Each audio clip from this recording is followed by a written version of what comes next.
Hey folks, Mark Levin here. Before we dive into today's episode, I want to talk about my go-to gold and silver company. Monetary Gold has over 25 years helping Americans understand physical gold and silver with an education-first, no-pressure approach and support for IRA-eligible options. Monetary Gold has a complimentary guide. It's free to help you understand precious metals. Call them right now, 877-NOW-GOLD, or visit marklovesgold.com and request the free guide. Make sure to ask for details. That's 877-NOW-GOLD, or visit marklovesgold.com. Performance may vary. You should always consult your financial and tax consultant. Now let's get to the show. He's here.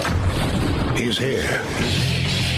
Now, broadcasting from the underground command post, deep in the bowels of a hidden bunker, somewhere under the brick and steel of a nondescript building, we've once again made contact with our leader, Mark Levin.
Mark Levin here. Our number, 877-381-3811, 877-381-3811. Thank you for being here. Had a family matter we had to attend to. Everything's great last evening, and it was attended to, and it went well. It went well, thank God. But I'm here tonight, this evening. I will be on Hannity tonight at 9 p.m. Eastern. I will be on Life, Liberty, and Levin Saturday and Sunday, 8 p.m. Eastern. Two great live programs. I know you're going to love them. But let's talk about now. You know, I look at American history, and I look at these wars we've been involved in over the extent of our history, including a war to give us our freedom and our country. I don't believe we've ever had a political party, a major political party, that roots against our troops, against the commander-in-chief, and roots for defeat as a means for gaining power. You know, there used to be Democrats like Scoop Jackson, like Patrick Moynihan, and like many more, who would join together. Country first. But those days are over. We have a Democrat Party that's an umbrella party for every group that hates America and wants to destroy America from within. They say they don't, but obviously they do. Tell me, what has Hakeem Jeffries said in defense of our troops? In support of our troops? Not a word. How about Schumer? Not a word. How about the vast majority of the elected Democrats in Congress? Nothing. Not a word. Instead, we get this drumbeat that this military campaign is unconstitutional, which it's not, that it's illegal somehow, which it's not. They used the War Powers Act of 1973 as a political cudgel. And ironically, this president has applied with it, has complied with it, and has applied it. In the middle of a military campaign, they've shut down TSA. The people who are working at our airports aren't getting paid a penny. Not a cent. FEMA, the people who are trying to help people in this country in need, aren't getting paid a cent. The Secret Service, who are protecting our president, among others, they aren't getting paid a cent. Meanwhile, the Democrats in Congress continue to get their paychecks. And they say they were doing this. They say they were doing this because of the way ICE treats illegal immigrants. Well, they don't put it that way. They say that you're locking up American citizens because for them, illegal immigrants and American citizens are one and the same.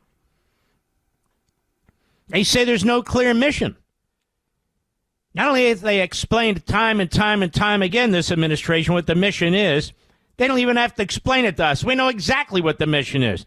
To take out this regime before it takes us out. It's that simple. Chuck Schumer says we bumbled into a war. Does it look like we bumbled into a war? Hakeem Jeffries says the war will, quote, end in failure. While we have men and women on the battlefield, the war will end in failure. Is that the way it looks to you, America? The Democrat Party is giving aid and comfort to the enemy through its statements, through its actions.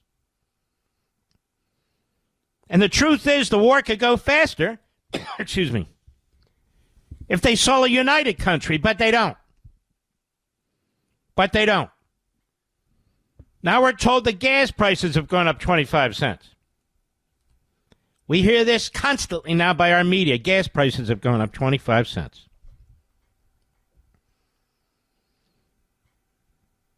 You know, ladies and gentlemen, I'm embarrassed by our media and the people who try to exploit this military campaign, which I call a peace mission. Gas prices have gone up 25 cents a gallon.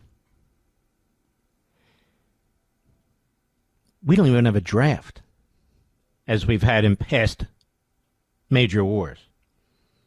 There's no draft. The vast majority of we, the people, are utterly unaffected by this war. Maybe 25 cents a gallon. The vast majority of us. As our warfighters are over there kicking the ass of the Islamo-Nazis in a spectacular military campaign. I don't think we've seen anything like this before. We're not making great sacrifices here. 25 cents a gallon. We're not making great sacrifices here.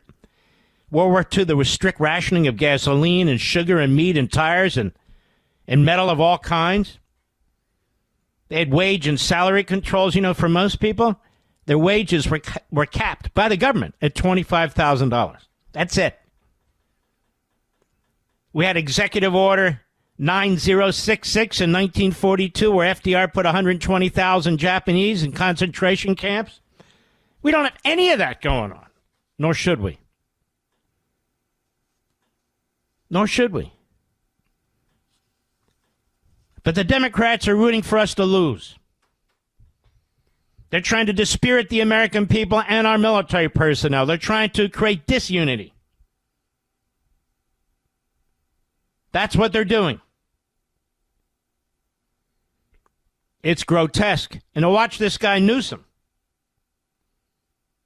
attacking our commander-in-chief with cheap shots left and right, then attacking our allies, the Israelis.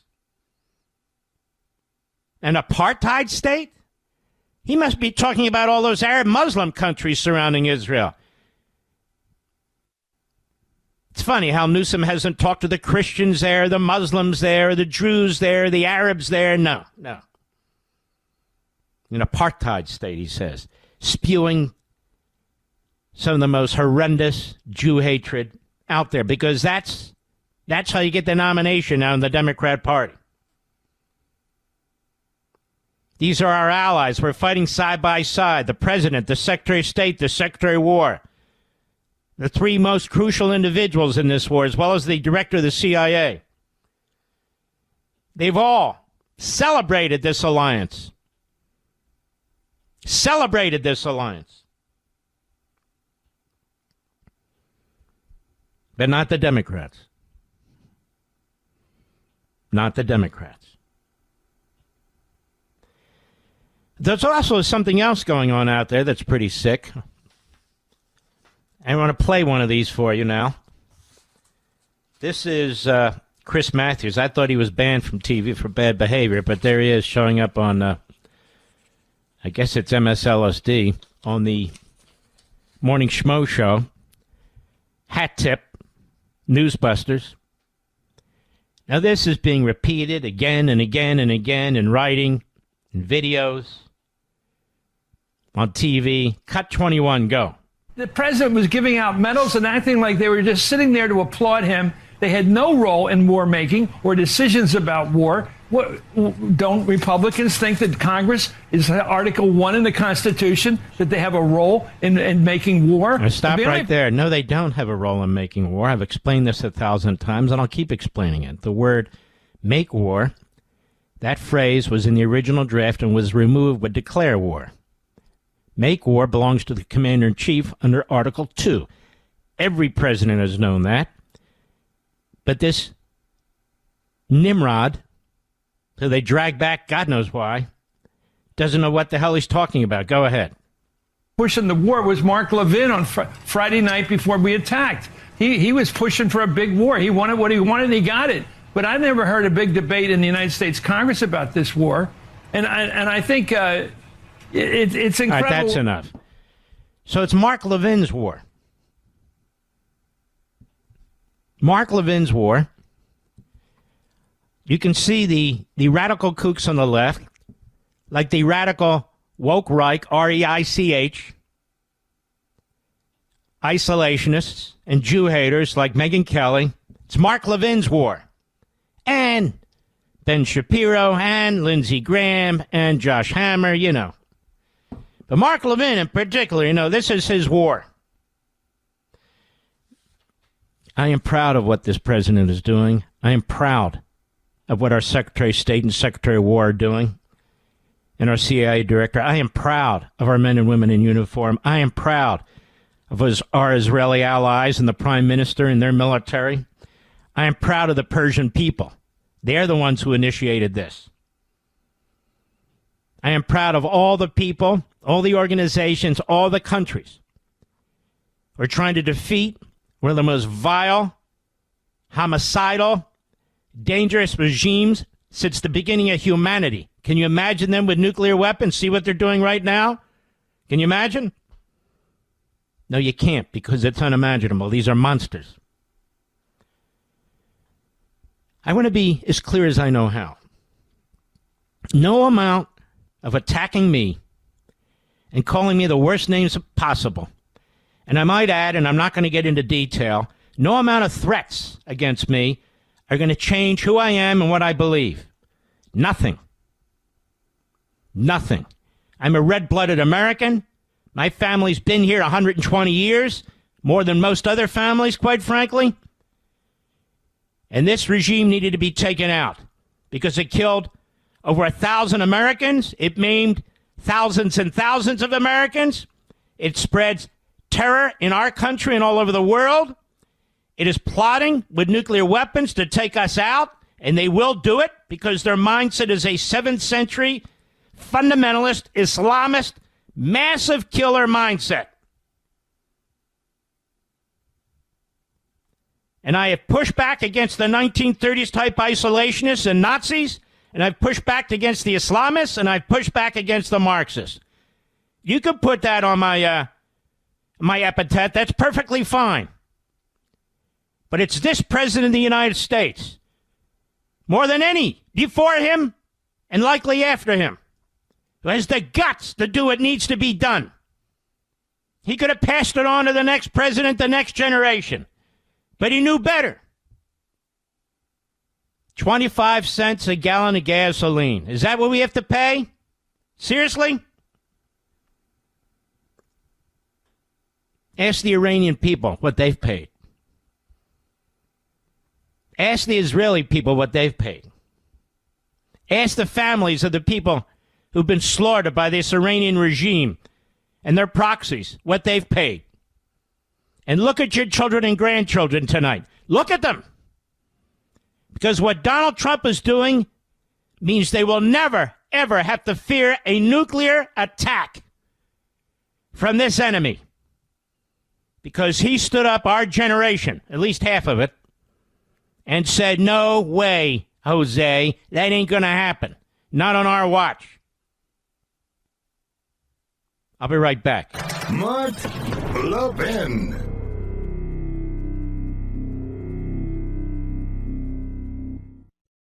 Some major U.S. banks are publishing aggressive gold scenarios for 2026, some as high as about $6,300 an ounce. While nothing about the future is guaranteed, the market has already moved faster than many expected. Meanwhile, central banks have been accumulating gold, and some estimates show that gold holdings now exceeding U.S. Treasury holdings, signaling gold's long-term confidence. Monetary gold has over 25 years helping Americans understand physical gold and silver. With an education-first, no-pressure approach and support for IRA-eligible options, Monetary Gold has a complimentary guide to help you understand precious metals. Call them right now, 877-NOW-GOLD, or visit marklovesgold.com. Request the free guide. Make sure to ask for details. That's 877-NOW-GOLD, or visit marklovesgold.com. marklovesgold.com. Performance may vary. You should always consult your financial and tax professional.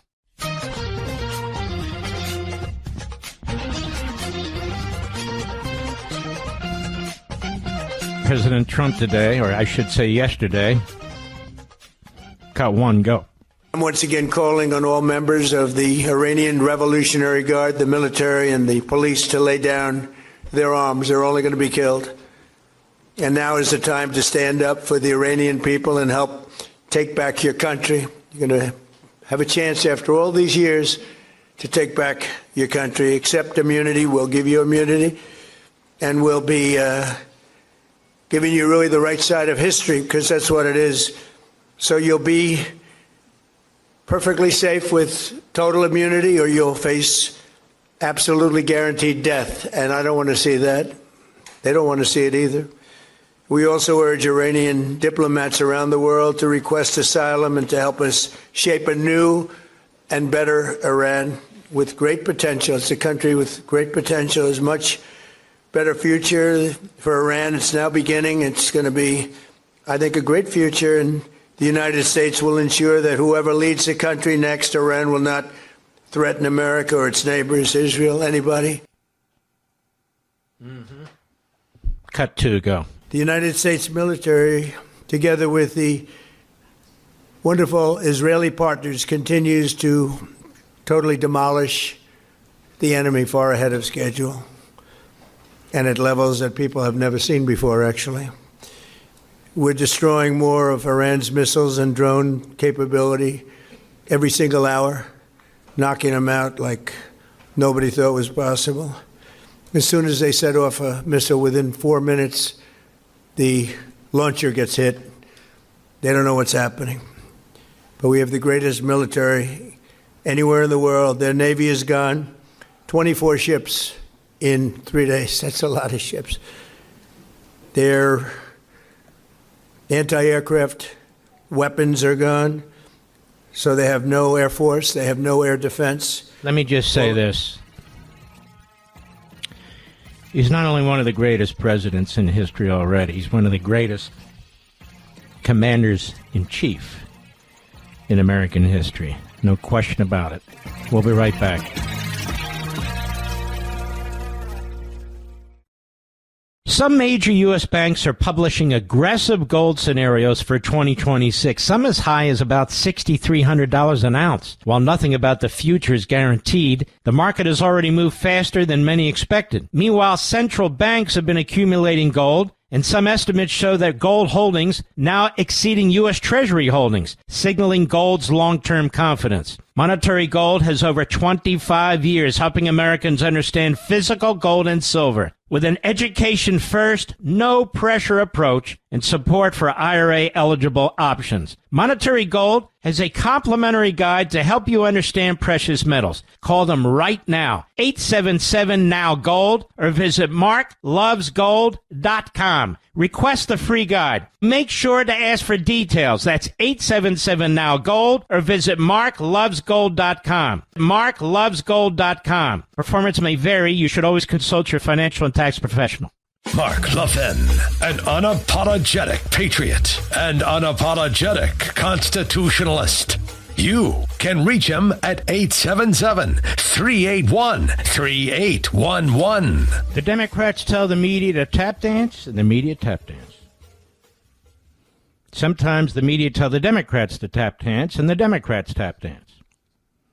And so Caroline Levitt's asked the same question 5-6 days in a row. What are our objectives? What's the mission?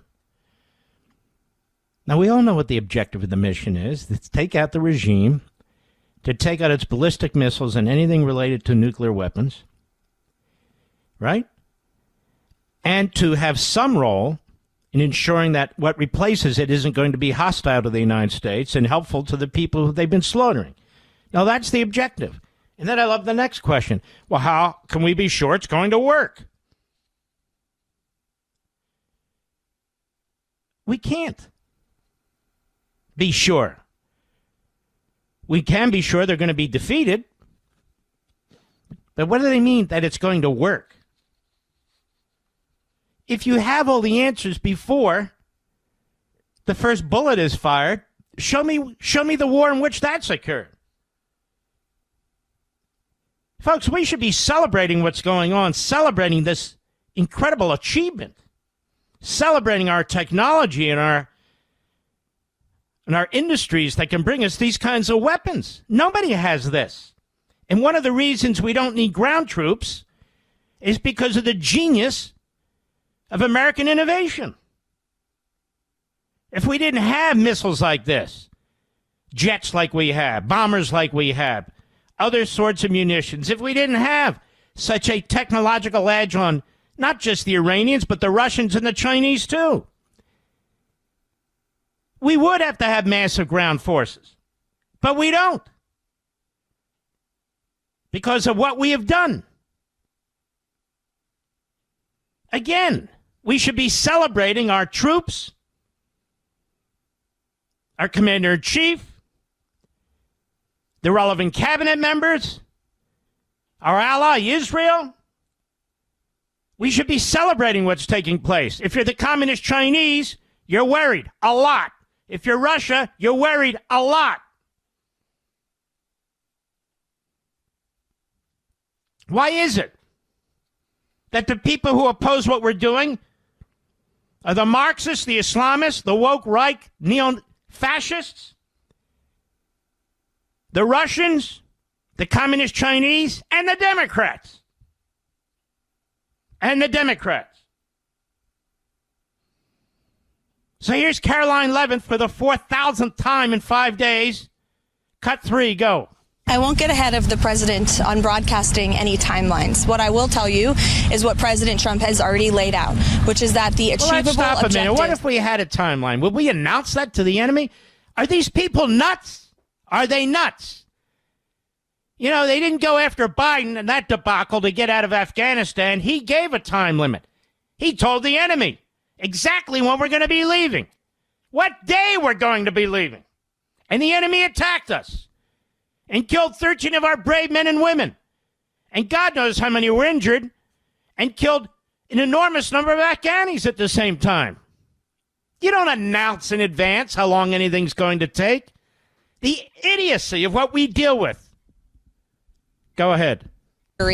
We expect to last about 4 to 6 weeks, and we are well on our way to achieving those objectives. Annihilating Iran's navy, we know that we've sunk more than 30 Iranian By the way, the vessels. president said it'll be as long as it needs to be. Whatever it is, it is. Go ahead. Their navy has now been deemed combat ineffective, taking out the ballistic missile threat. Well, that's a good thing. All that metal will be at the bottom of the sea, where they can have, you know, like coral growing. People like coral, don't they? Fish like coral, you know. Go ahead. To the United States and our troops and bases in the region. We have done a tremendous job. The United States military has done a tremendous job at achieving that objective thus far. Mm-hmm. Yep. Then we have this foreign minister, by the way. I can't wait till his day comes. I don't know when it will or if it will, but he's one of the last remaining of the senior staff of the Khomeini. Pronounced, I think, Argici. Yabba dabba. Cut 5, go. Minister, you said that Iran cannot reach U.S. soil, right? The American homeland with the weapons that you have right now. Is there any other way that Americans should be concerned that Iran could attack the American... All right. This is just so... You believe this, Rich? Asking the enemy, well, what else should Americans be? The reason he's on these networks is he's doing propaganda. And even if he goes on shows of my friends, I don't think he has. This is propaganda. Propaganda. It's just crazy. And then what should we be afraid of? What should we be afraid of? Go ahead. No, they have enough bases around us. Why we should go further than that? They have enough soldiers. They have enough, military assets, and they have enough military bases and military installations. So we don't need to go beyond that. Cut 6, go. Are you afraid of a U.S. invasion in your country? No, we are waiting for them. You are waiting for the U.S. military to invade, the ground troops? Yes. Because we are confident that we can confront them, and that would be a big disaster for them. First of all, there's not going to be any such thing. So, stupid question from a stupid guy. That's why he works for NBC News. Nobody with brains in this company. NBC, nobody with brains in this company. Right, Mr. Producer? You worried about an invasion in your country. There's not going to be an infantry invasion for the reasons I just said. And by the way, it's unnecessary. Absolutely unnecessary. So John Fetterman's on with this Mehdi Hassan's... Mehdi Hassan is a Jew-hating, American-hating, I would argue, jihadi Islamist. That's what I would argue. And you can go on the internet, put in his name, and you'll see what a scumbag this guy is. And he's in our country. And I don't know if he's a citizen or not. He ought to be deported. If he's a naturalized citizen, they should denaturalize him and kick his ass out of here. And I'm not kidding. So here's Prem Taker, whatever the hell that is. Cut 7, go. I was wondering what you made of the Department of War's sinking of an Iranian naval ship today. Oh, I want to offer condolences to your boss. I know he's all broke up about the... Yes, Fetterman. That's funny. His boss, Mehdi Hassan. So they must have... What did they do? Corner him and put a microphone in his faces? That's what it was. On Capitol Hill. Go ahead. Who's our boss? What? Who's our boss? Huh? You're offering your condolences to my boss? Yeah. No, what I'm saying, though, it's like, I know who you work for. It's very anti-Israel. And we just report on humanitarian law, sir. They just report on humanitarian law, sir. The Islamists, the jihadists, that's right. They're just humanitarians. You don't understand. And this humanitarian, a.k.a. scumbag, is Prem Thacker. Go ahead.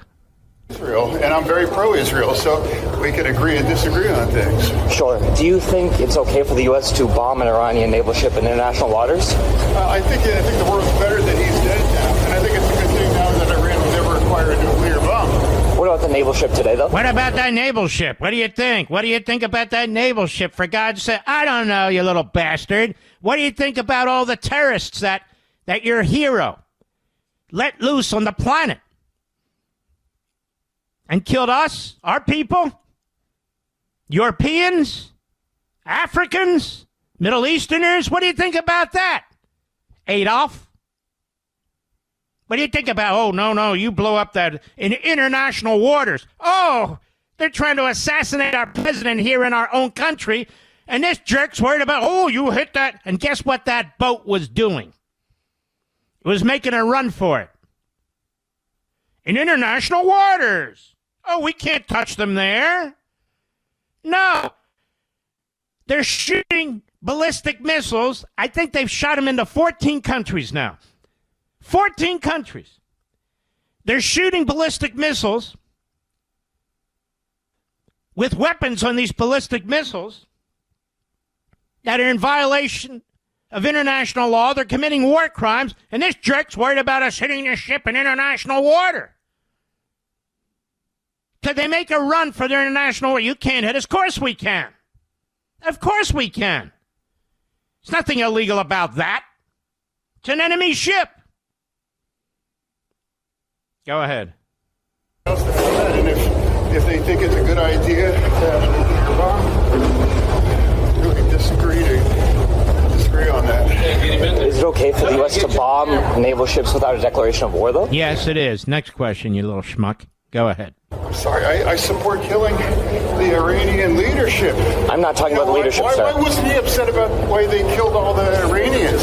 Senator, why wasn't he upset about it? He wasn't angry about who's he? killing the thousands and thousands of young Iranians. He didn't seem bothered by that. Mehdi Hassan, you schmuck. You work for him. He gives you a paycheck, is my understanding. He owns the company. Zatio Reporter. Oh, yes, they're very, very journalistic, you know, very independent. The voice of the enemy. But you know what? We got Democrats throughout the House, Democrats throughout the Senate say the same thing. Say the same thing as this Nimrod. Same thing. I'll be right back. Mark Levin.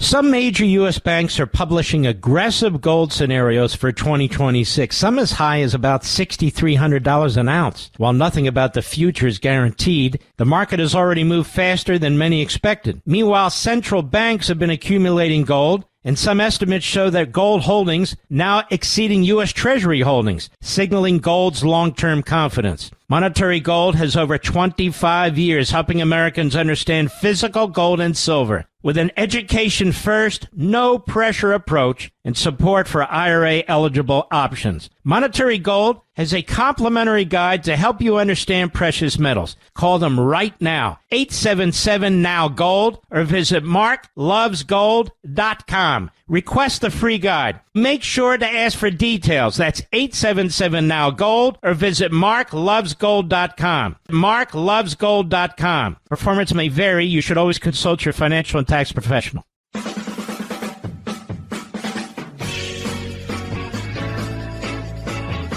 What's the mission? What's the mission? Khamenei's dead. The senior leadership is dead. Their nuclear sites, their new ones, done. Their ballistic missiles and launchers almost done. Their drones and drone launchers almost done.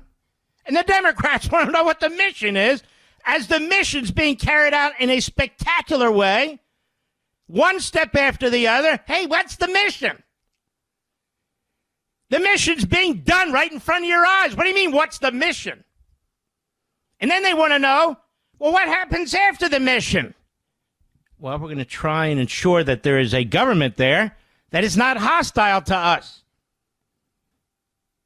and is humane enough that they're not slaughtering their own people. What's the mission? Am I missing something, Mr. Producer? What's the mission?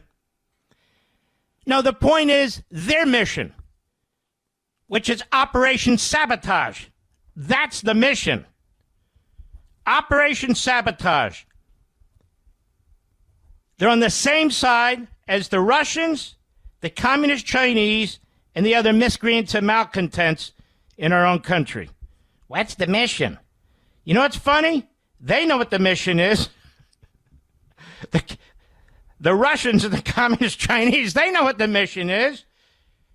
The Iranian regime knows what the mission is, but the Democrats don't know what the mission is. They're liars. They're liars. And they're unpatriotic. Unpatriotic on top of everything else. Ask Khomeini what the mission is. Oh, you can't. He's dead. Ask the senior leadership what the mission is. Oh, you can't. They're dead. 90% of their ballistic missile launchers are out. Oh, maybe that's part of the mission. They're going after the drone launchers. Oh, maybe that's part of the mission, too. You never know. The Russians know what the mission is. The Communist Chinese know what the mission is. Our military knows what the mission is. The enemy knows what the mission is. But the Democrats don't know what the mission is. The question I have is, what is the Democrat Party's mission? What is their mission? We're just asking questions. So we haven't heard that before, have we, America? No. No, we haven't heard that before. What's the mission? The mission is being significantly accomplished as I speak. As I speak. To the Democrat officials and the Democrat Party, I ask you a question. Why are you siding with the enemy? Why are you doing their dirty work here at home? Why are you trying to dispirit our troops and disunite our country? Why are you trying to prevent us from finishing the mission? With phony claims of the War Powers Act. Why are you claiming that the Constitution was violated when every single Democrat president since 1973 has said the War Powers Act is unconstitutional and you agreed with them? And where do you get off saying that Congress has to approve a war? Which of the framers said that? Where does the Constitution say that? Where does the history surrounding the Constitution say that? Nowhere, nowhere, and nowhere again. They're giving aid and comfort to the enemy. They know they can rely on the Democrat Party. I mean, after all, some of our enemy, they've spent a lot of money getting some of these people elected. Destroying our educational system. Paying for junkets for so-called journalists. And, of course, paying for influencers who can't influence anyone over a damn thing. Not over a damn thing. After all, Mr. Producer, they're saying it's my war, that I launched the war. Well, which is it? Mark has no influence. But Mark launched the war. These people are contemptible.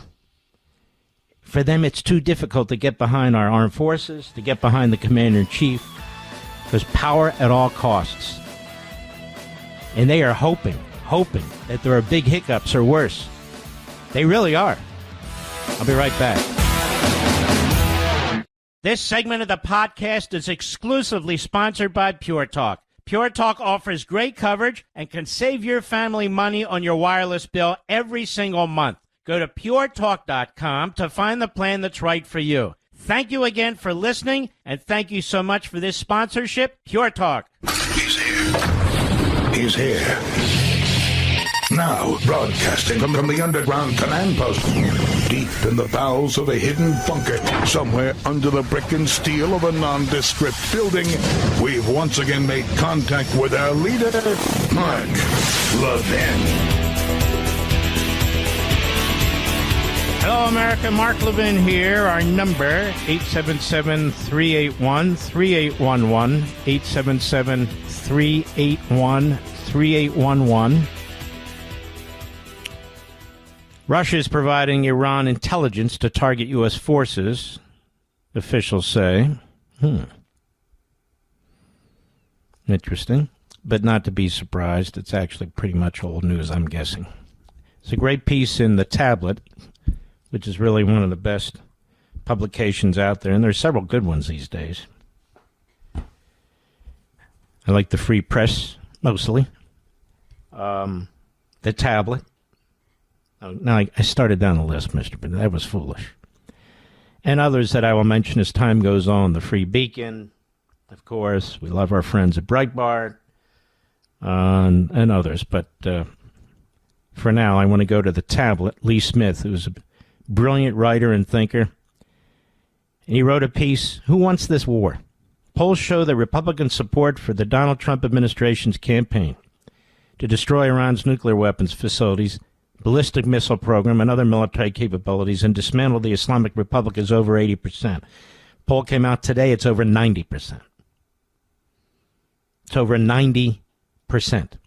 Nonetheless, there are reports of a split in the GOP and the Trump movement itself. Some members of the MAGA opposition are mad because they say Trump in America is being led to war by Israel. Accordingly, anti-Semitic agitator Tucker Carlson says that Trump's Iran campaign is absolutely disgusting and evil, quote unquote. Actually, that would be him. Former Fox News siren Megyn Kelly says the Iran campaign, quote, is clearly Israel's war. Mark Levin, there we go again, wanted it. No, I wanted not war per se, but military operation to put an end to that regime. There's no question about that. It is his war. Ben Shapiro, Lindsey Graham, Miriam Adelson. That's obvious. They are the ones who've been pushing us into this. Nobody pushes Donald Trump into anything. When will these Nimrods understand that? The fact is that no one before Trump had the courage to attack. Iran has been waging a war against Americans, U.S. interests, and allies for nearly 5 decades. And no other American leader would stand up against that. But plenty of people called for it. As the historical record makes plain, conservatives and Republicans have been saying for 47 years that we should wage war on Iran. For instance, shortly after the 1979 takeover of the U.S. Embassy in Tehran, career U.S. diplomat George Kennan told a Senate committee that the United States should declare war on the Islamic Republic. Best known as the father of containment, yeah, he was a big sort of FDR post-Cold War Democrat. Washington's Cold War policy to keep the Soviets in check without risking nuclear war, Kennan counseled U.S. policymakers to hold in readiness the means of unilateral pressure on Iran, including military pressures. Iranian officials, he said, could be interned and released only in exchange for the Americans held by the revolutionary regime. Now, this action, said Kennan, would also put us in a position to make our own decisions about such military action that we might wish to take if it became necessary. Kennan's advice was seconded by the founder of the modern conservative movement, William F. Buckley, Jr. And I would ask, Buckley Carlson, drop your first name. You're no Buckley. Drop it. Benedict Arnold Carlson. That would be better.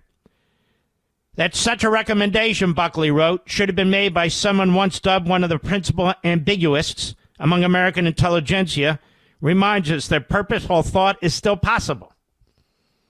If the idea is that Trump himself only lately started to worry about Iran's war on America and how America might take up arms in its defense, that also is not true.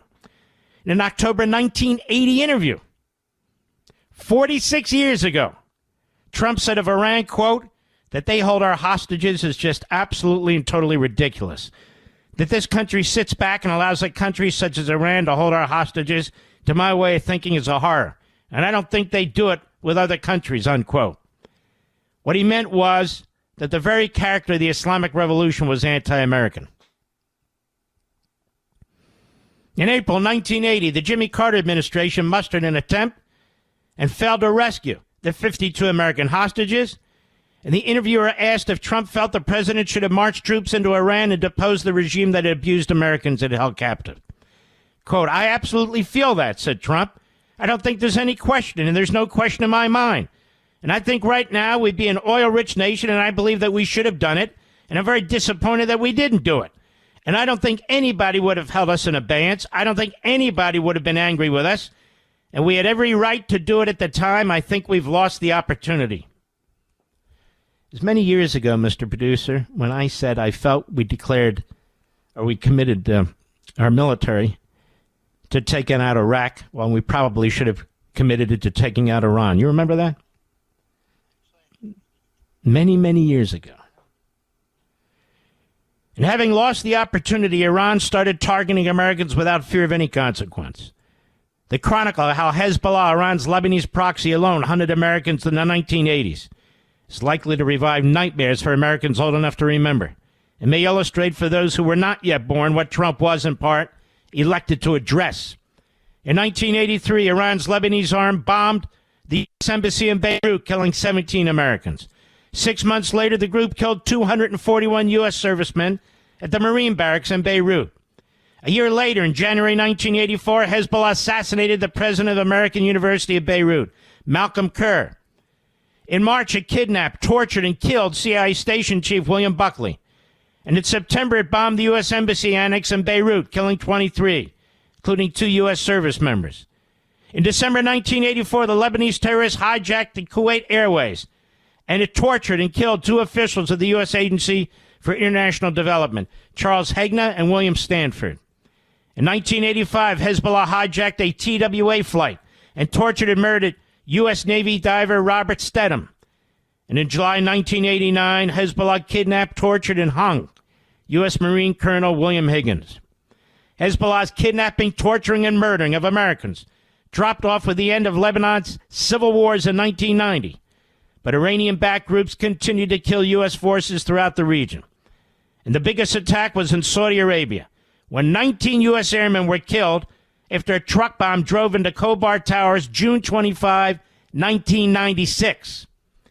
In his book, The America We Deserve, Trump was rightly concerned about the possibility that Iran's proxies might soon be operating under their sponsor's nuclear umbrella.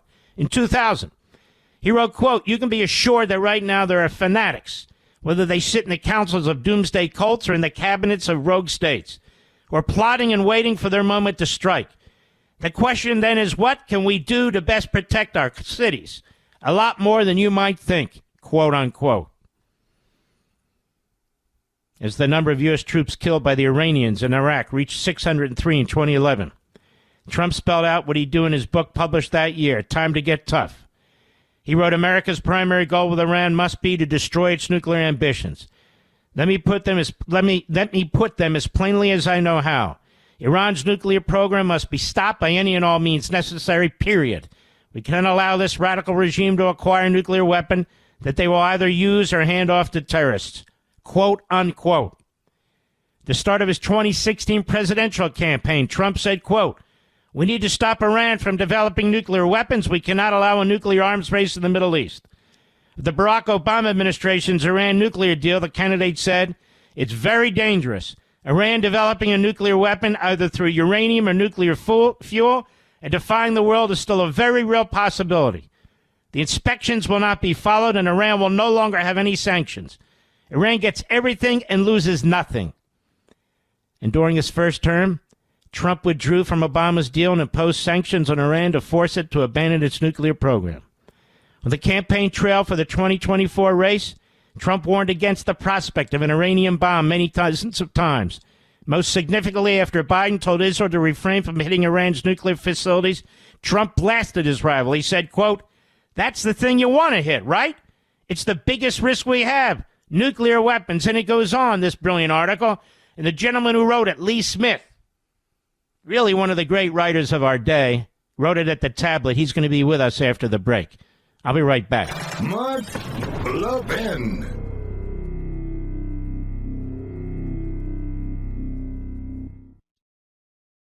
It's time for a little spring cleaning, and I know where to start. Go drag your old, dated wireless contract out of the closet and beat it with a broom. Then freshen things up by switching to Pure Talk, my wireless company that gives you unlimited talk, text, and plenty of data, just $25 a month, with no contract, no cancellation fees, and no overseas customer service if you ever need help. I'm guessing you're going to like them as much as my listener, Paul, from Greer, South Carolina. He says, "I finally listened to Mark Levin's advice and switched from Verizon.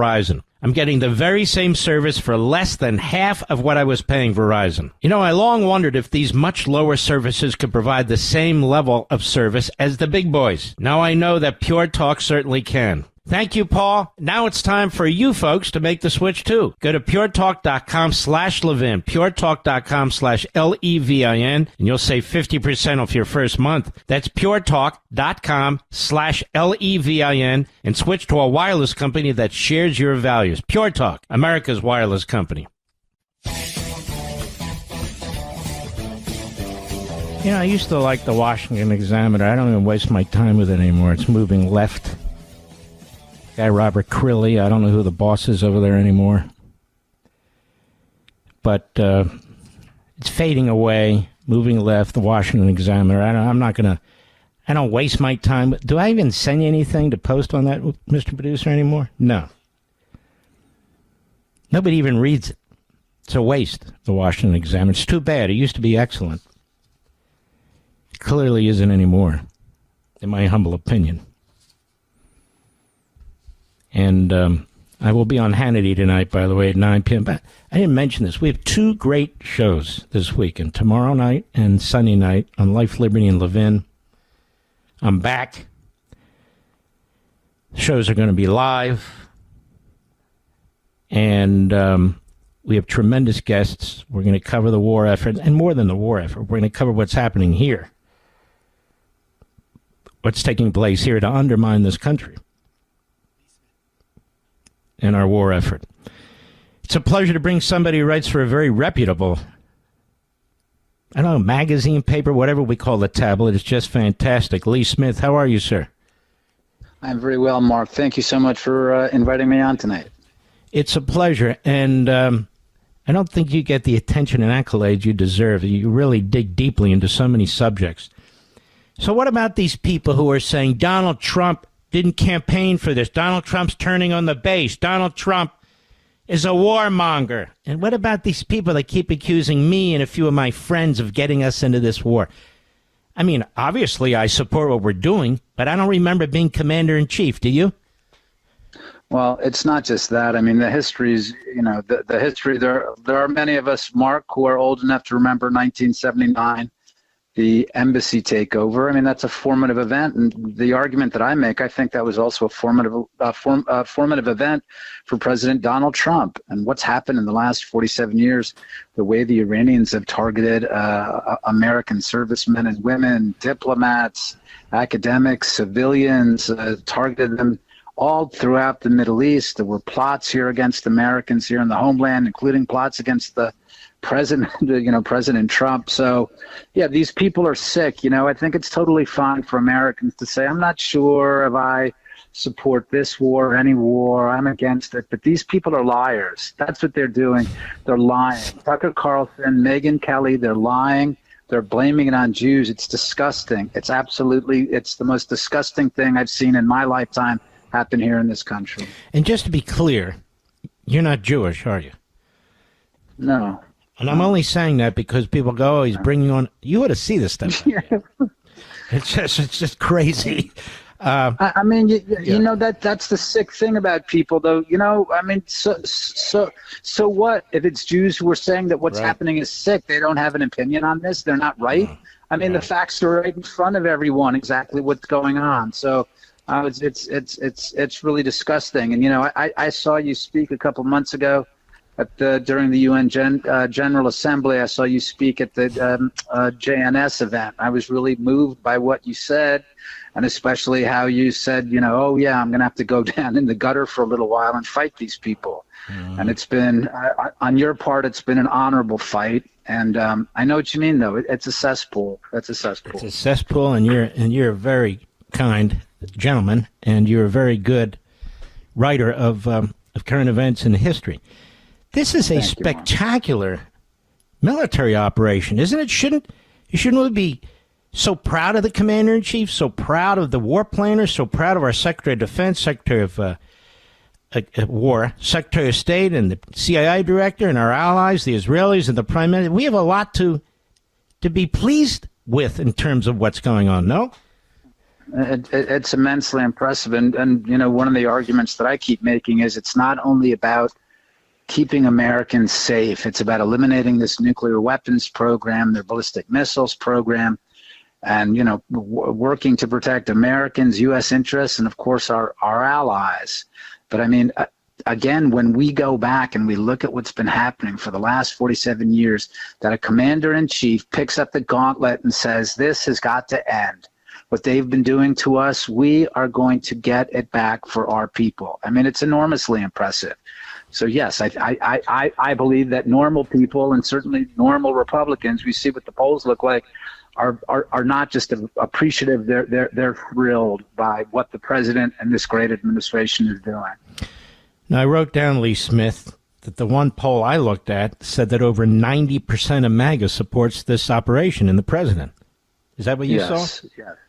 Yes, and it totally makes sense. This is an important component of making America great again. And the president ran on this in 2016, 2020, and 2024. It's no mystery. This is what he was talking about. He was talking about Iran and how Iran had to be stopped.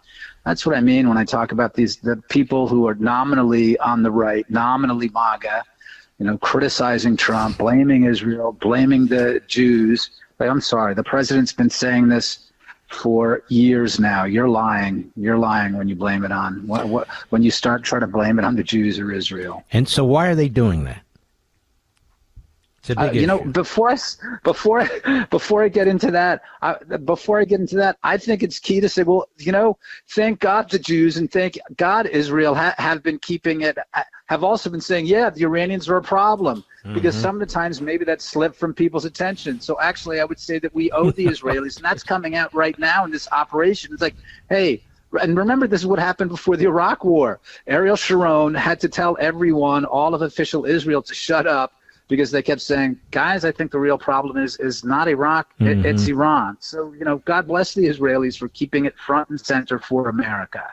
Why are they doing it? Why are the demoralizers doing it? I think that's a big part of it. They are working to demoralize Americans, especially Trump supporters. And, Mark, there's a lot of people, and it's certainly possible or even likely that some of them are getting paid by foreign powers or maybe bad guys here. But I think the really important thing is, historically, anti-Semites don't necessarily need to be paid to be anti-Semites and to say vicious things about Jews. I think the really scary thing that a lot of people are afraid to confront is, we're talking about corrupted souls. We're talking about very, very dark people. And we have to deal with the fact that they're trying to whip up this demonic frenzy here in the United States. So I think that's a large part of it, too. Very sick people. And I think the president's onto this, don't you? What he said about the Carlson and so forth? I think so, too. For a long time, I was thinking, well, why does the president have to deal with this? Why can't someone else call him out? Or why doesn't he just go away? But I'm really happy the president did say something, because I know in my circles, and I imagine in yours as well, there have been people who said, gee, I just wish the president would say something. We know where he is, because we see what he says and what he believes and his actions. So we know where he is. That obviously has no sympathy for this lunatic's ideas. But we just wish he'd say something. And he did, and God bless him. We want to hold on to you, Lee Smith, through the break into the next segment. Wrote a beautiful piece in the tablet. I believe I linked to it, didn't I, Mr. Producer? If not, let's get it up there so that folks can see it. We'll be right back. It's time for a little spring cleaning, and I know where to start. Go drag your old, dated wireless contract out of the closet and beat it with a broom. Then freshen things up by switching to Pure Talk, my wireless company that gives you unlimited talk, text, and plenty of data, just $25 a month, with no contract, no cancellation fees, and no overseas customer service if you ever need help. I'm guessing you're going to like them as much as my listener, Paul, from Greer, South Carolina. He says, I finally listened to Mark Levin's advice and switched from Verizon. I'm getting the very same service for less than half of what I was paying Verizon. I long wondered if these much lower services could provide the same level of service as the big boys. Now I know that Pure Talk certainly can. Thank you, Paul. Now it's time for you folks to make the switch, too. Go to puretalk.com/Levin, puretalk.com/Levin, and you'll save 50% off your first month. That's puretalk.com/Levin, and switch to a wireless company that shares your values. Pure Talk, America's wireless company. Mark Levin, the thunder on the right. Call in now, 877-381-3811. We're here with Lee Smith, who wrote a great piece in the tablet, but he always writes great pieces, quite frankly. And Lee Smith, let me ask you something. It's one thing to be an opposition party, but to be affirmatively trying to sabotage the commander-in-chief and send all these signals to the enemy that you don't like what's being done, that that this is an unconstitutional war. And then you even have Hakeem Jeffries saying that we're going to lose this battle, and you have Schumer going on about how we bumbled into this. I mean, they are putting down the military, putting down the United States of America. Have you ever seen anything like this? No, I mean, to return to what we were speaking about before, though, you see, people refer to it, whatever, as horseshoe theory or something like that. That's not really how I see it. I see the stuff coming out of the right, the destructive stuff, the demoralizing stuff coming out of the right. It pairs perfectly with the stuff that's coming out from the left. But also we have to remember, this is a party, the Democratic Party. They tied themselves to the Islamic Republic of Iran with Barack Obama's nuclear deal, the Joint Comprehensive Plan of Action. So in effect, the Democrats are protecting what they consider a Democratic Party equity, and that's the relationship with Iran. So it's really disgusting. It's been disgusting for over a decade. So I guess we probably shouldn't be surprised right now that they're looking to protect Iran in any way they can. And thank goodness they're not able to, because Donald Trump is president of the United States, and he's got a top-notch administration behind him. Mm-hmm. And, they tried to take out Pete Hegseth early on. They did everything they could, went into his personal life, and they just did everything they could. And you even had Republicans trashing him. He's not qualified and so forth. He has turned out to be a stellar Secretary of War, has he not? It's really exciting. Yeah. I mean, for a long time, people are on his side saying, well, he's a really good guy, and he's a great guy, and he's forward leaning and forward charging. And there he is, exercising with the troops and stuff and getting people excited and getting rid of DEI. But the planning, I mean, this is really exciting. And it is something that should get Trump supporters excited too, saying, wow, this amazing range of people, Marco Rubio, Pete Hegseth, John Ratcliffe at CIA. Yeah, it's what a great thing to know that America's national security team, that the president has put us in good hands with a top-notch national security team. I'm not trying to create a controversy, and I don't want to put you on the spot, so answer is your wish, of course, but I don't see the vice president anywhere. Do you? Well, I mean, it's unclear whether he's staying out of the way because he thinks it's a good idea for him to stay out of the way, or for his future ideas, or whether I just whether think he's it's not weird. that important right now. Well, unfortunately, we know that too often the vice president has sided with Tucker Carlson on all sorts of bad stuff. So, I mean, I have to say I'm grateful that the campaign is going so well, and that there are no diversions, and maybe this is part of it. But again, just everything is moving is moving very well. And I'm watching the media here. And they keep bringing up that the gallon of gasoline's gone up 25 cents, and it might go up to 32 cents more a gallon. And you're a student of history. I'm thinking, that's the sacrifice? I mean, seriously? Right. We don't have a draft. People aren't having to save nickels. There aren't wage and price controls. I mean, all these things that come with big wars and so forth and so on. The vast majority of the American people are utterly unaffected by this, no? Well, there's that, and there's also the idea when we've all been talking about this now, even before Obama made the nuclear deal with Iran in 2015. What happens when the Iranians actually have a fully realized and operative nuclear weapons program, and they can close down the Persian Gulf, and with Hezbollah and Hamas, they can close down the Eastern Mediterranean, and with the Houthis, the Red Sea. So no, this had to happen. I mean, because the Iranians would be setting the price of oil, that the terror regime would be setting the price of energy for everyone across the world. So right now, we're going through a bit of a bump, and I'm sure it's affecting some people. But as you say, it's not the worst thing to happen in the world. The worst thing to happen in the world would be them having a nuclear weapon and deciding how much Americans are going to pay to move from one place to another, how much Americans are going to pay for food, how much Americans are going to pay for their defense. So, no, this is very good that this is all happening now, and that the president is dismantling the regime and disabling them from being able to affect our life even more than they have for 47 years.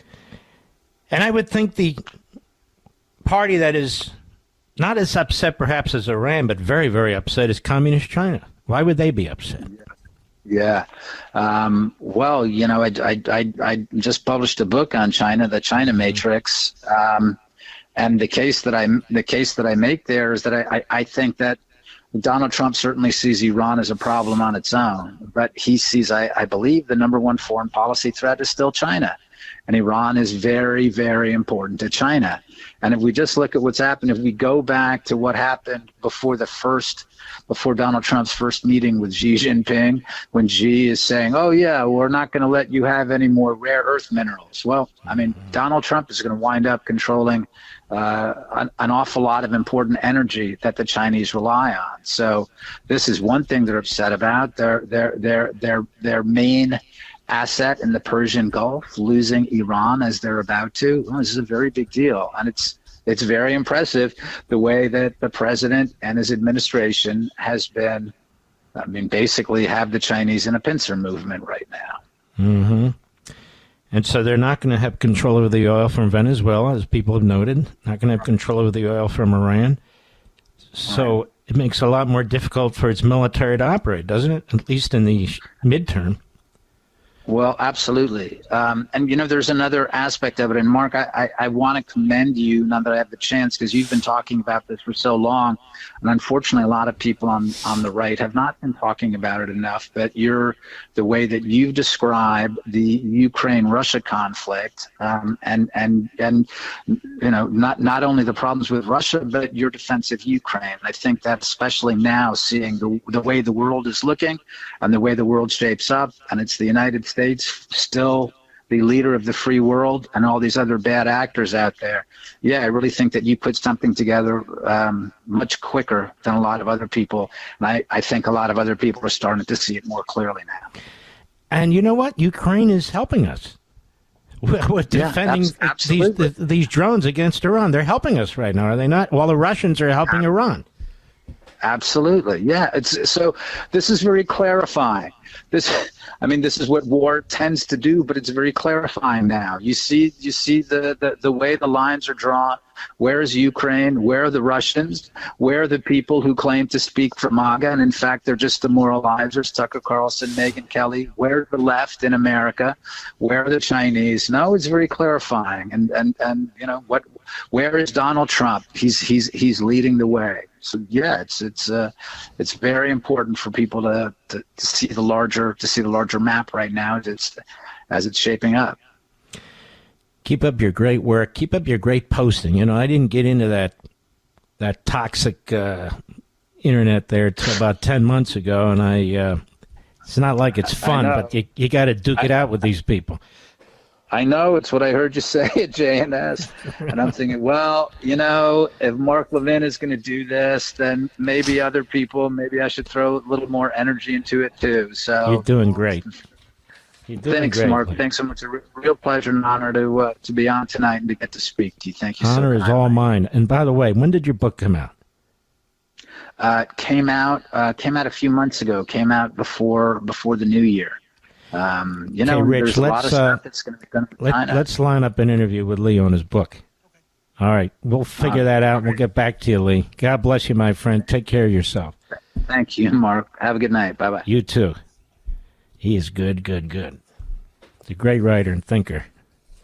He's got guts. That's what I like. Great writers and thinkers who have guts. We'll be right back.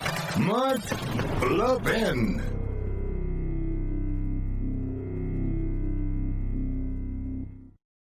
It's time for a little spring cleaning, and I know where to start. Go drag your old, dated wireless contract out of the closet and beat it with a broom. Then freshen things up by switching to Pure Talk, my wireless company that gives you unlimited talk, text, and plenty of data, just $25 a month, with no contract, no cancellation fees, and no overseas customer service if you ever need help. I'm guessing you're going to like them as much as my listener Paul from Greer, South Carolina. He says, I finally listened to Mark Levin's advice and switched from Verizon. I'm getting the very same service for less than half of what I was paying Verizon. You know, I long wondered if these much lower services could provide the same level of service as the big boys. Now I know that Pure Talk certainly can. Thank you, Paul. Now it's time for you folks to make the switch, too. Go to puretalk.com/Levin, puretalk.com/Levin, and you'll save 50% off your first month. That's puretalk.com/Levin, and switch to a wireless company that shares your values. Pure Talk, America's wireless company. I'm feeling good. Feeling good about our country. We can sleep at night knowing that our country's in really good hands with our President, Secretary of War, and Secretary of State, and CIA Director. Our fantastic head of the Joint Chiefs and CENTCOM Commander. Our unbelievable allies, the Prime Minister of Israel, the IDF, the Mossad. I mean, ladies and gentlemen, this is something like we've never seen before. We don't need ground troops there. Now, the president may decide there needs to be ground troops for this side or the other. But there aren't going to be 100,000, 200,000, 500,000 ground troops. I am proud of our industry and the people who work for our industries in national security realm. The technological advances, both to defend us and to attack the enemy, are second to none. That's why the communist Chinese are trying to steal them from us all the time. And you're seeing them on display right now. And they are saving lives. American lives, Persian lives, Israeli lives, the lives of all these Arab Gulf states. What used to happen is you would have carpet bombing. Because in order to hit a target, you had to take out a city. You don't have carpet bombing now. They may drop 6,000 sorties or whatever. For instance, there was a school that was hit. And even some of my colleagues are saying, there needs to be an explanation for this one. Hey, yeah, somebody come on and explain it. You know what's amazing?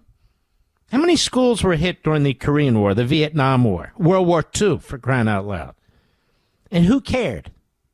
Seriously. I'm not saying it's something not to care about. I'm just saying back then, who cared? Nobody. You were fighting for your existence. Entire cities were blown off the face of the earth. But thanks to our technological advances, ours and the Israelis, thanks to our industries, we have patriots who don't wear the uniform, but make these weapon systems, these ships, these jets, these bombers, and everything they carry, and all the equipment and all the technology that's in them. These are red-blooded Americans who go to work every day. And the president met with some of the biggest industries today, and he said, look, I need you to pick up the pace 4 times what you're doing, and they're already expanding. They're already doing it. There's not another country on the face of the earth that has this capability. None. We should be proud of this. Proud of what's taking place here. It's truly a spectacular thing to watch. The coordination with another military, intelligence service, Air Force. There's never been coordination like this before. We've had allies before, but not a coordination like this before. And this is why the Carlsons and the Megyn Kellys and the Third Reich Bannons, this is why they hate Trump. They're stabbing him in the back. This is why they hate Netanyahu and the Israelis and, quote-unquote, the Jews. They're rooting for our defeat. They're rooting for our setback. They want to be able to say, I told you so, so they can get another 200,000 followers. The Democrats are rooting for our defeat. They're trying to sabotage this effort every step of the way. This weekend, they're going to be in their little cabals trying to figure out how to trip up Trump and the administration. Because that's what they do. The media, same thing. They'll try and dispirit the American people. They push disunity, as I've said. I'm just very proud of what we're capable of here.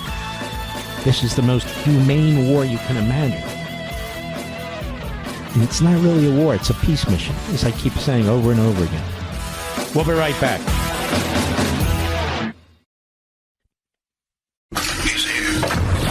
He's here.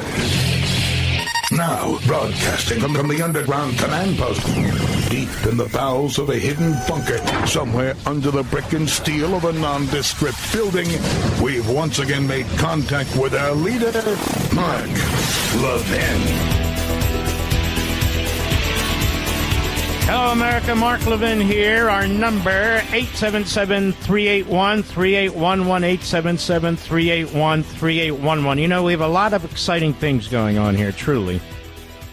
We've got a brand new video podcast that I'm very proud of, that I think you'll enjoy, called Liberty's Voice. You can watch it on YouTube and Rumble. Rumble's been really, really good to us, and I'd encourage you to check it out over the course of the weekend when you can sit back and watch it a little bit. Liberty's Voice, again, on YouTube. On Rumble, you can follow us on YouTube. You can subscribe. It's absolutely free. There's no subscription prices or anything of that kind. So I'd encourage you to check it out if you can, tonight or over the weekend. We've got 2 brand new shows I'll be doing them tomorrow night and Sunday night, 8 p.m. Eastern. With truly great guests. Truly great guests. We've got General Keane Sunday and others as well. We've got Peter Schweitzer on Saturday night and others as well. It's all on the on our social sites where we keep that information for you. And I feel we do one of the best radio shows in America. We certainly try to. I certainly try to. And we really enjoy doing that. So we got a lot of things going on. There's a lot of things going on in the country. We're trying to pull together the radio, the video podcast, the TV elements, and increase the size of all of our audiences. So if you care about what's going on in this country, you're in the right place. You truly are on this radio show where we have wonderful affiliates and satellite and all the other people who help us get the word out. We're very, very grateful to everybody. Grateful to Westwood One that syndicates this program. Grateful to Fox for our weekend program. By the way, I think it was Megyn Kelly who said, Mark can't make it. He's a weekend host. Let me tell you something. I can't do a show on Fox during the week when I'm doing 3 hours of radio in the week to do it well and to do it right. And I write my own books. I want to do them well and do them right and have a little bit of time and not enough for a family. That was my choice. I was recruited to do TV, and then I was recruited to do it Saturday and Sunday. And I'm very proud of it because none of that's possible without you. None of it.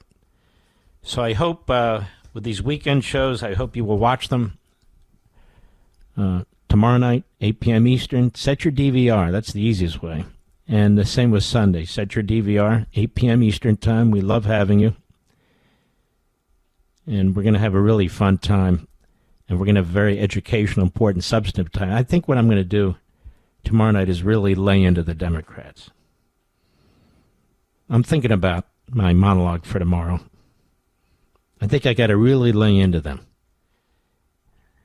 I mean, what they're doing and how they're trying to sabotage our armed forces and the President of the United States. So there'll be some of that. I'm just telling you, I took notes already. And as you know, I write my own stuff, all of it. And then I will be on Hannity tonight. You'll want to tune in at 9 p.m. Eastern time. I'm not sure when my so-called hit is, but 9 p.m. Eastern time, he always has a great show. He's a good guy. And so we will be on that right after the radio program, immediately after the radio program. So we have a lot going on, and I'm very excited about what all these platforms and all the things that we're doing. And, of course, being the the person who decided to get us into this war and is leading us into this war, you might want to listen. According to Megyn Kelly and Chris Matthews, who I thought was banned from TV for bad behavior or something. These people always come back, you know? They always come back. They're like cockroaches. They always come back. And they're not accomplished. I don't even know. They spent their entire lives in media. I haven't. We've litigated some of the most important cases in the country. Or I did, my prior life, with our great band of great lawyers at Landmark Legal Foundation. But here we are. It's very weird. I mean, who are these people? Are they accomplished? What have they done? Nothing. Absolutely nothing. What have they done for the country? Absolutely zero. Nothing. Each one of them. AOC on Capitol Hill with a reporter. Cut 8, go. The reality that we have here is very clear. By the way, she's with the Democratic Socialists of America, who work very closely with the Communist Chinese, very closely with the Communist Cubans, or whatever Sanders calls them, and very closely he did with Maduro, or they did. And now she's going to tell us what to think, because she's so smart. Go ahead. The reality that we have here is very clear. The vast majority of Americans are against a war with The Iran. vast majority of Americans are against communists like you. And they're really worried about what the vast majority of Americans believe, aren't they? We voted in Trump, and they've been trying to kneecap him every step of the way. The vast majority of Americans, they only believe in the vast majority of Americans if they believe that the vast majority of Americans believe with them. I don't know. Last poll we saw, 92% of MAGA supports what Trump is doing. And I'll tell you what, if this was explained properly to the nation, that this is an effort to protect us, and then we go through piece by piece what this regime has done, the vast majority of the American people, even Democrats, would be with us. Maybe not. Maybe not them. They've been so radicalized. But I don't know AOC. She won't come on the program. Newsom won't come on the program. None of these reprobates will come on the program. I'm not complaining. I'm just explaining. Because I would say to her, is it okay the way this regime treats women? They have to cover their face and their hair, and they're beaten, and that's okay. Is that okay with you, AOC? It's none of our business. None of our business? That's fine. But when that same country is building nuclear weapons to attack us, I would think that is our business. Can you imagine me grilling her for about an hour, Mr. Producer? Same with this guy Newsom. There's such well, you wouldn't debate Chuck. I don't debate Nazis. I don't debate Klansmen. I don't debate mental patients. It's not what I do. I don't platform them. I don't promote them. I'd have a whole line of these scumbags trying to get on this program. It's not going to happen. And honestly, I wanted to debate him last time, but my wife pulled me back. Said, you're going to be giving him a platform, and then you're going to have the Groypers at the TPUSA audience. I said, all right. But you see what he does. He makes Goebbels look like an amateur. I'm not accusing him of being Goebbels unless he feels that way. I'm saying he makes Goebbels look like an amateur. The way he puts together the clips. Look what he did to Huckabee. Now, Huckabee's smarter than him, and Huckabee was outstanding. And, of course, they put out the whole video just to make sure the whole world would see it. But see how he twists and turns, and it's not a debate. When you're arguing with a liar, a mental patient, a woke Reich, R-E-I-C-H, propagandist, an Islamist promoter, a Christian hater, a Jew hater, what's the debate? I don't even know. What are we debating exactly? There's nothing to debate. Now, if it's somebody who's really smart and serious and substantive, fine. But I'm not going to debate the legitimacy of my faith and ancient history with a scumbag like him or anybody else for that matter. We're not going to debate the legitimacy of Catholicism. We're not going to debate the legitimacy of Buddhism, Hinduism, Christianity generally. No. What's the debate? Stupid. I should debate whether Winston Churchill's the reason we had World War II and the Third Reich and not Hitler. What's the debate? He's a mental patient. Then there's this comic. And he's not even a comic. He's not even funny. He's a punk. I'm not even going to give you his name. He wants to debate everything. I'll debate you. Of course you will.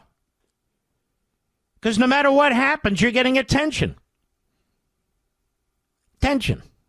It's like the mental patient in the padded room wearing the straitjacket. Come in, debate me.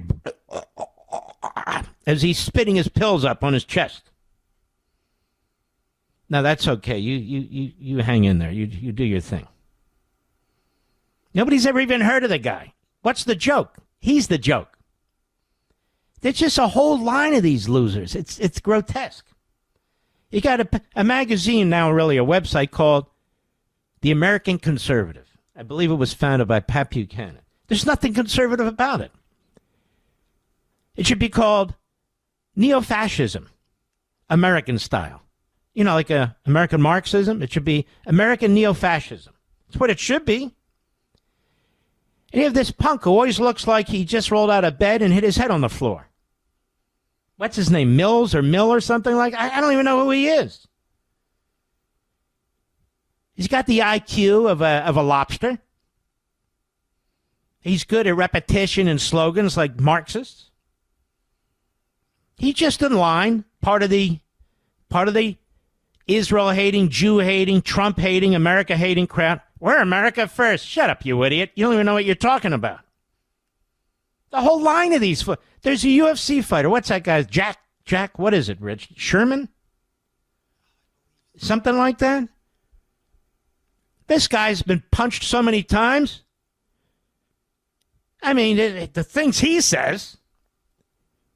No, I don't listen to them. There's clips that go. I listened to a clip for about 14 seconds. I said, what the hell is this? What the hell is this? It's a loser UFC fighter, and I love the UFC. And I love the fight. I just hate the Nazis, this guy, in my humble opinion. Well, I mean, if you're praising these Third Reich guys, if you're making excuses for them, and you're platforming people who rewrite our... What am I supposed to call them? Kumquats? I don't know. Apples? They're not thinkers. They're not scholars. They're not debaters. They're nuts. Nuts. There was a brilliant piece written by somebody who goes by the name of Insurrection Barbie. And I posted on my site. I don't think she's a big fan of mine. I have no, reason to know why or why not. It doesn't really matter. It just doesn't. And if somebody writes a great piece, a brilliant piece she wrote, don't get me wrong, she's never attacked me. But the piece is brilliant in and of itself. And I have linked to it because I want to get this kind of information to you. And it really does put a lot of these pieces together about what's happening to the country. And the bottom line is she points out that there's this Russian who was born in 1962. He was considered a scholar over there and one of sort of the counterintelligence people. And he devised this whole process to use against America, turning Americans against America. And the focal point was, and I'm not doing it justice, it's a long piece and you really should read it, and it's up on my social sites. It's about how one of the key targets and one of the key aspects of this is to destroy the relationship between Jews and Christians, this whole thing of the Judeo-Christian belief system. Because if you destroy that, you destroy the core foundational principle of the United States. And when you turn the Jews and the Christians against each other, remember, this guy's a communist and counterintelligence type of individual. You bring down, in his view, the entire society. And you can see that's what Carlson does. That's what Megyn Kelly does.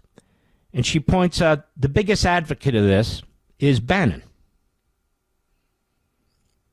Even though he's a big fat slob, the biggest advocate of this is Bannon. And he kind of spells it out. And Carlson picks it up, and he spells it out. And Fuentes is another one who uses it.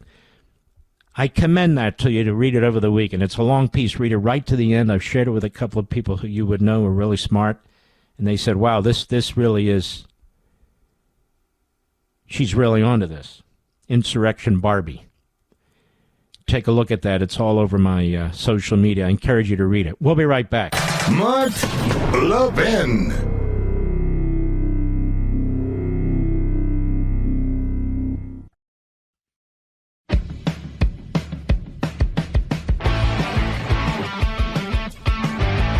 Here's a great site, Washington Free Beacon. More than 9 in 10 MAGA voters back Operation Epic Fury poll finds. It's a real poll, too. 93% of self-described MAGA or Trump conservatives also said they approve of the United States-Israel alliance. Now, let's just stop there. So that means these so-called influencers aren't influencers at all. They're in a tiny fraction of a minority of individuals who side with the Democrats, the Marxists, the Islamists, the Communist Chinese, the Russians, and the Islamo-Nazi regime in Tehran. MAGA, 93%. And these guys going around saying they speak for MAGA. You didn't run on this. You didn't say, shut the hell up.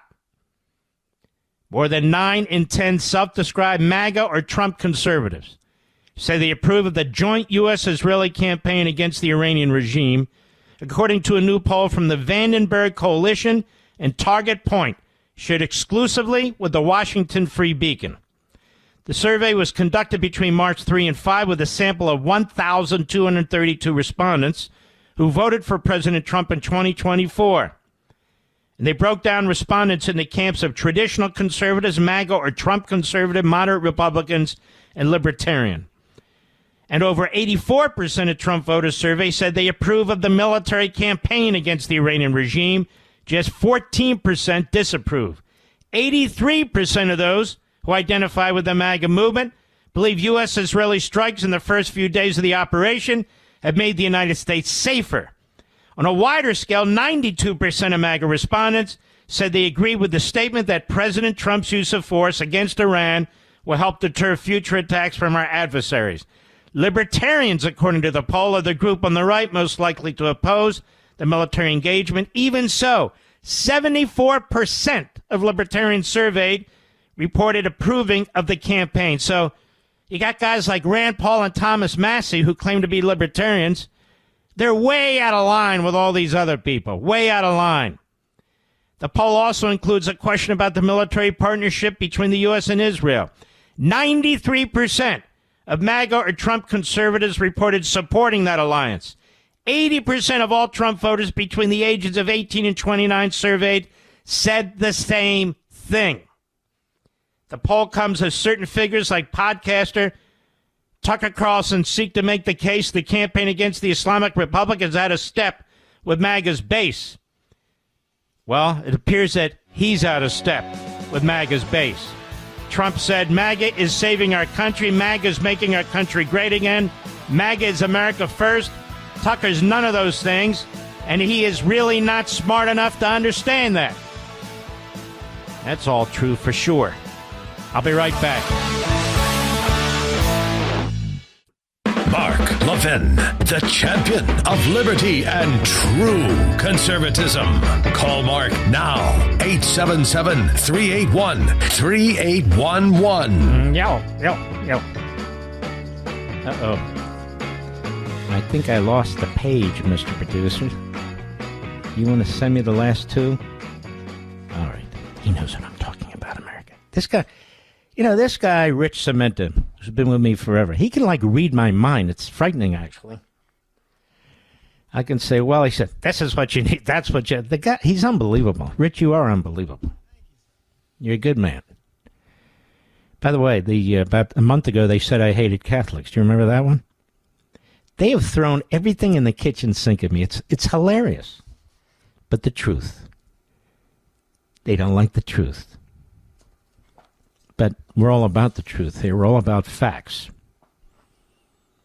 Mondami at a press conference today, his wife is linked to multiple social media posts celebrating October 7th. You aware of that? The slaughter. The slaughter. She's the first lady of New York City. She should be considered the first terrorist-supporting Islamist of New York City. Listen to this. He's asked about it. Cut 10, go. You should have a chance, I think, to respond to this. It's an off-topic question. I'd like to know what your reaction was to the article in the Jewish Insider that was posted about your wife's social media activity. And what I'm wondering is, you're an elected official. She is not. Is it anybody's... Pal, ask the question and then shut your big mouth. Go ahead. Is it fair to question you about it? My wife is the love of my life. And she's also a private person who has held no formal position on my campaign or in my city hall. I, however, was elected to represent all 8.5 million people in this city, and I believe that it's my responsibility, because of that role, to answer any questions about my thoughts and my policies and my decisions. Okay, so she's a private person who hates Jews, Mr. Producer, his wife. Good to know. Just like Daddy and Mommy. Just like Daddy and Mom, and he loves her with all his heart, of course. So she's a private person who hates Jews. That's okay, right? First lady. Never been involved in his campaign or anything, but of course she does talk to him. He is married to her.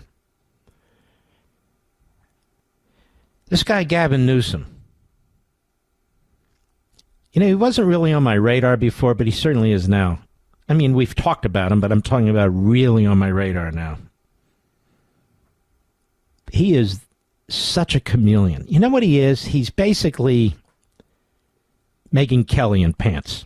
Although I guess she wears pants too. But you get my point, Mr. Producer? He's Megyn Kelly in pants. He's had a position over here, then a position over there. I can't say happy hooker because I use that for Carlson. He's sort of the happy hooker of podcasters. You could probably say that about Megyn Kelly. You can definitely say that about this guy Newsom as a politician. Here he goes. Cut 11, go. What I can't accept today, though, is what Bibi Netanyahu is doing. Now, this is the fallback position. When you hate Israel and hate the Jews, you talk about Bibi Netanyahu. Now, who taught us that? Who wrote Rules for Radicals, Mr. Producer? So they're doing their Saul Alinsky. By the way, you get an A for that. They're doing their Saul Alinsky. They're doing their Saul Alinsky. So go after Netanyahu. Even had a guy named Yitzhak Katz. Yitzhak Katz. Israel's not Netanyahu, Oh, gee, I'm sorry. I thank you for educating me. So all the people who hate Netanyahu, this is what they... that's Netanyahu. Netanyahu's the greatest leader in the history of Israel, which is a young country. He's one of the greatest leaders in the history of the Jews, for the Jewish people. No question about it. Go ahead. What I can't accept today, though, is what Bibi Netanyahu is doing in Israel. And I just can't countenance that. And that was, good people can disagree. I don't like the direction he's going.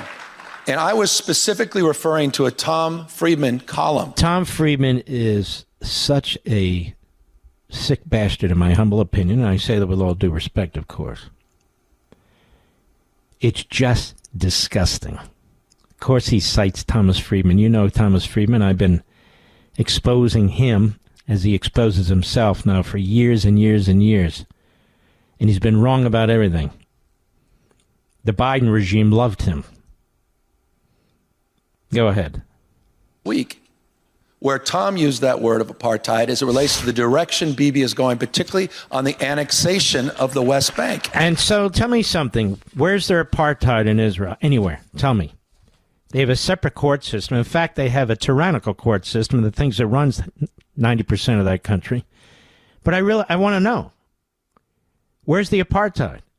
You know, the funny thing, yes, the Christians there, they say no. Yes, the Arabs there, some of whom are Muslims, some of whom are Christian, they say no. You ask the Jews there, they say no. You ask the Jews there, they say no. If you've ever been there for a period of time, it is an enormously diverse population.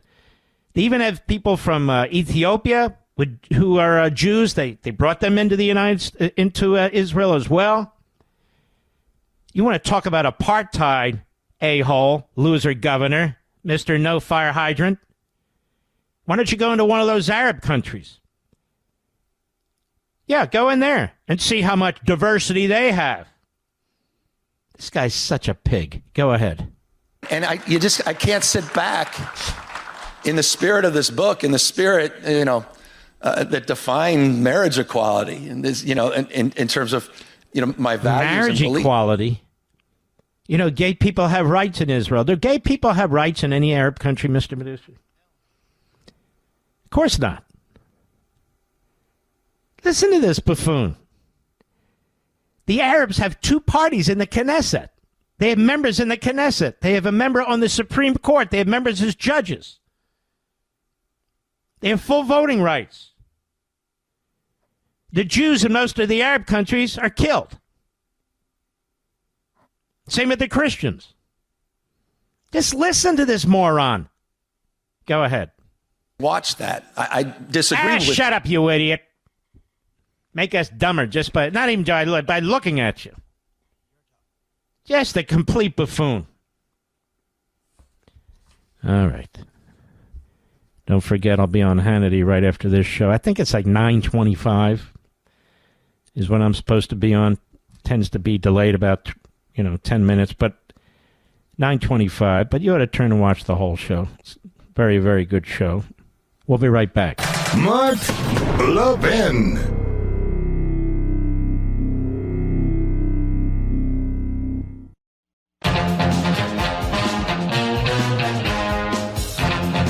All right. Here we go. Let us go to Mike, Bangor, Maine, the great WBOM. Is that right? Go right ahead. Yes, sir, it is. Go right ahead. Mark, first of all, I would like to apologize to you. Why? Well, a month ago I called in about Tucker Carlson and did my research.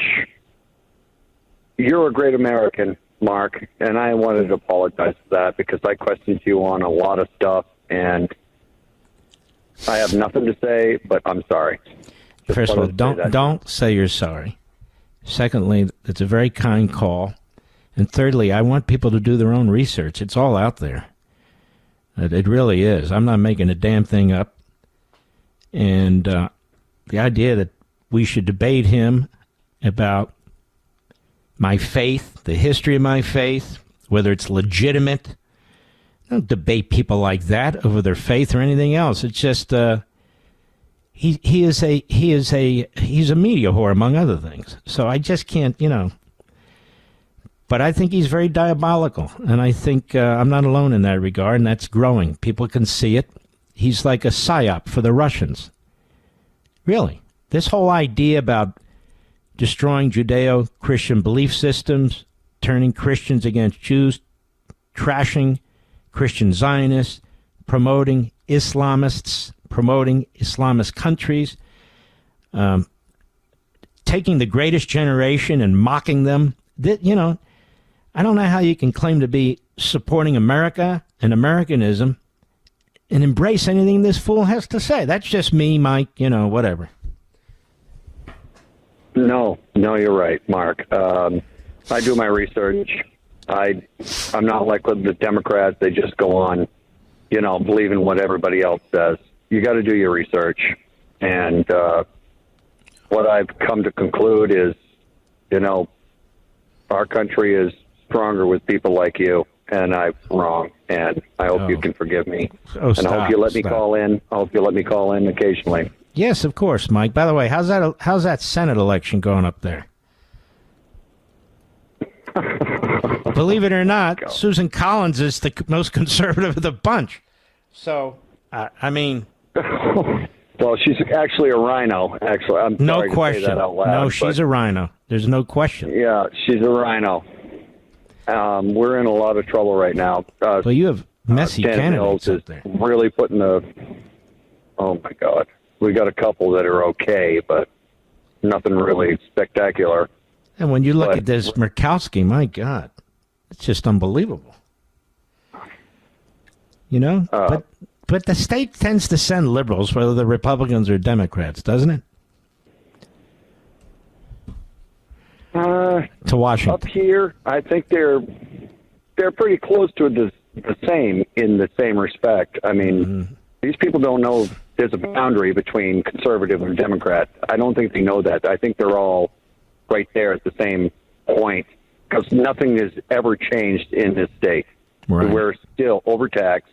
We're over everything that we have is overpaid for. Yeah, and it's too bad. It's such a beautiful state. It really is. It's a beautiful, beautiful state. Mike, great call. We appreciate you. No need to apologize. Don't be a stranger. Ladies and gentlemen, in honor of you, it's been a hell of a week. So proud of our president and our troops, and proud of you for supporting both. We go to America every Friday in honor of you. Here we go.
is officially over. The weekend begins right now. Don't forget Life, Liberty, and Levin Saturday, Sunday. That's Saturday tomorrow night, 8 p.m. Eastern, both nights. Set your DVR. You're going to love it. We're going to do a live and national. We salute our armed forces. By God, we do. Our police officers, firefighters, emergency personnel, ICE. We salute our truckers, the men and women in Ukraine, the men and women in Israel, the men and women in Persia. Good night, Spritey. Good night, Griffey. Good night, Pepsi and Smokey. Good night, Zelda. Good night, Indy and Patton and Rory. Good night, Gigi and Marty and Barney. Good night, Dad. Good night, Mom. We're holding down the fort. Good night, Leo. Good night, Joe. Good night, Bernard. Good night, Teddy and Lou. Ladies and gentlemen, chin up. Speak out for your country. Speak out for our troops. Speak out for our great commander-in-chief. Whether you're online, whether you're at church or synagogue, wherever you are. And I'll see you in a little bit on Hannity, and I'll see you tomorrow night on Life, Liberty, and Levin, 8 p.m. Eastern. Have a great weekend.